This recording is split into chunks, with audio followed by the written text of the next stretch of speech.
This is an activation of the Amber Alert system.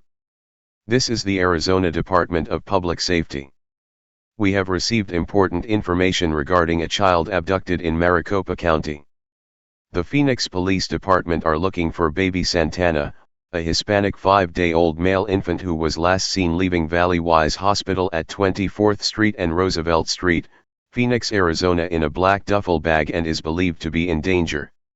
Authorities say that the child may be in the company of his mother, a Hispanic female, Rosa Santana, 24 years old, 5 foot 2 inches tall, 115 pounds, brown hair and brown eyes, and was last seen leaving the hospital on foot. If you have any information on the whereabouts of the child, please contact 911 immediately.